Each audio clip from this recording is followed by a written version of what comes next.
नमस्कार दोस्तों, स्वागत है आपका। बात करेंगे HFCL लिमिटेड। तो क्वार्टर 4 की अर्निंग आ गई है। काफ़ी छोटा ही वीडियो रहने वाला है और इस वीडियो में हम डिस्कस करेंगे कंपनी की क्वार्टर 4 की अर्निंग कैसी रही है, कितना डिविडेंड यहाँ पे कंपनी ने दिया है।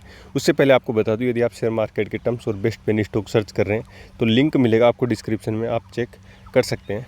तो अब बात करें यहाँ पर कंपनी की अर्निंग के बारे में, तो यहाँ पर कंपनी ने अभी लेटेस्ट अपडेट दी है, आज के दिन की खबर है।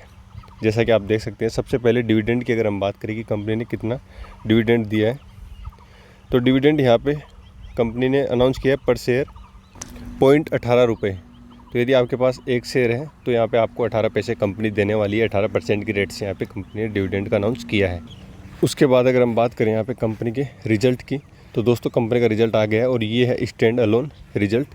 तो स्टैंड अलोन रिजल्ट में जो पहला आंकड़ा है दोस्तों, ये है इस क्वार्टर की अर्निंग, और ये जो नेक्स्ट है ये है पिछले क्वार्टर की अर्निंग, और ये जस्ट एक साल पहले इसी टाइम पे यहाँ पे कंपनी ने कितने अर्निंग की थी। तो अब की बार कंपनी ने कमाए 1098, मतलब 1100 करोड़ रुपए कंपनी ने कमाए हैं। पिछली बार थे 1110 पिछले क्वार्टर में, और जस्ट एक साल पहले इसी टाइम पे थे 1282। यानी पिछले क्वार्टर की तुलना में भी और पिछले साल इसी टाइम मतलब क्वार्टर 4 की तुलना में कंपनी की इनकम कम हुई है, थोड़ी गिरावट यहाँ पर देखने को मिली है। उसके बाद बात करें प्रॉफिट की, तो प्रॉफिट लॉस आफ्टर टैक्स, तो अब की बार कंपनी ने जो प्रॉफिट कमाया है वो है 62 करोड़।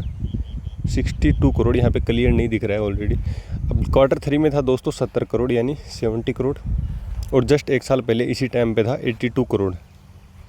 तो अब की बार कंपनी का जो प्रॉफिट है वो पिछले क्वार्टर की तुलना में भी कम और पिछले साल की तुलना में भी कम है। अब बात करें जो टोटल फाइनेंशियल ईयर में कंपनी ने कितने रुपये कमाए हैं, तो अब की बार जो टोटल कंपनी ने कमाए इस फाइनेंशियल ईयर में, टोटल इनकम है कंपनी की दोस्तों वो है लगभग 4330 करोड़, और पिछले फाइनेंशियल ईयर में थी 4139 करोड़। तो अब की बार ओवरऑल यहाँ पे कंपनी की सेल्स बढ़ी है, नो डाउट। अब बात करें प्रॉफिट की, तो अब की बार जो कंपनी का टोटल प्रॉफिट है वो है 282 करोड़, पिछली बार था 222 करोड़। यानी ईयर टू ईयर वाइज यहाँ पे कंपनी का प्रॉफिट बढ़ा है, जो कि एक अच्छा साइन है कंपनी के लिए। वहीं बात करें अगर हम यहाँ पे कंसोलिडेट रिजल्ट की, तो कंसोलिडेट में अब की बार 1212 करोड़ की कंपनी की टोटल जो सेल्स हुई है। पिछले क्वार्टर में थी 1219, और जस्ट एक साल पहले इसी टाइम पे थी 1397।